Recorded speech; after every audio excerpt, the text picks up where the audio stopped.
I was the first president of the board to actually visit the transportation department at 5 a.m. in the morning, which is when they open up. Initially, when the first time I'd met him, he came through the department to do a walkthrough and see for himself firsthand what was going on, why things were so bottlenecked. Transportation was the biggest bottleneck, or arguably the biggest bottleneck, the biggest problem causer in the entire district. Everybody was complaining about it for many years. We had buses that had 300,000 miles on them, 20, 25 years old, falling apart. They'd been band-aided as much as they could. A lot of the stuff you couldn't even get parts for anymore. But we'd had trouble with getting our purchase orders through. And they were telling us that we're not getting them fixed, but we didn't have the materials to fix them. There have been multiple attempts to improve it, to reform it, but ultimately there were just too many issues. Buses were old, the whole scheduling was messed up. There were just too many issues. And the minute he come in and seen that, you could tell just by looking at him that, he'd been misinformed. So, and from that point on, things were quick. I mean, the next day we started getting stuff rolling in the door that we'd been waiting on for months. So I came in really to document those issues, but I already knew that, look, we have to upgrade the fleet, we have to get new buses, we have to do something about repairs, and we have to do something about scheduling, we have to improve that, and we have to do something about staffing. We have to improve some of the staff, whether it's training or getting some new people.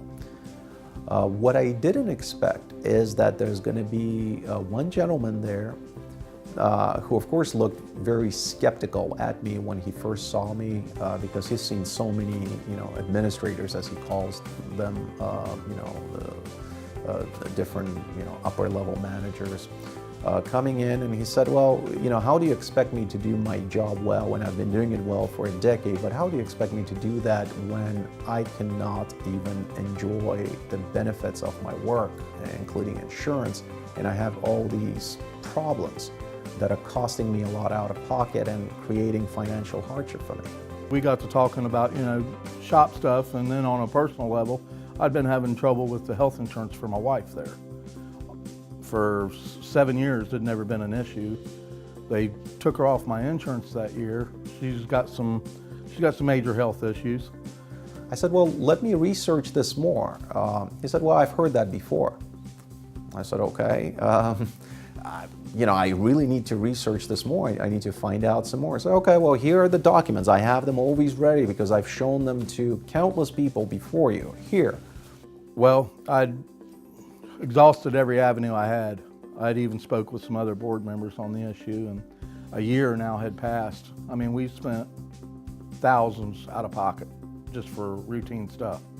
What I found out is that basically no one could previously analyze all these documents. There were dozens and dozens of documents, and then process all that information, and then succinctly, in just a few words, really in 2 sentences, explain what is the problem and how do we fix it. And that's exactly what I did. I've analyzed all that information. It certainly was somewhat of a learning curve for me as well. But I understood what is the problem. I spoke to several relevant people. I challenged their understanding because they've heard about this problem before. They've known immediately, as soon as I mentioned the name, they've known immediately what I'm going to be talking about. And then they already had their preconceived ideas about it because no one was able to fully understand the scope of the issue and the problem underlying there. And so once I was able to articulate that, once I was able to explain it, the aha moment happened, some bunch of light bulbs went up in everybody's head, and we were able to resolve this issue. Within 2 days, I had the insurance back. I mean, I just couldn't believe that as quick as he got it done, I'd been over a year trying to get it situated. I mean, we lost a home, we lost everything due to not, paying for medical expenses versus day-to-day stuff. And you know, just like Robert said, just 2 days later, I was able to give him the good news. And I told him to, by the way, don't thank me.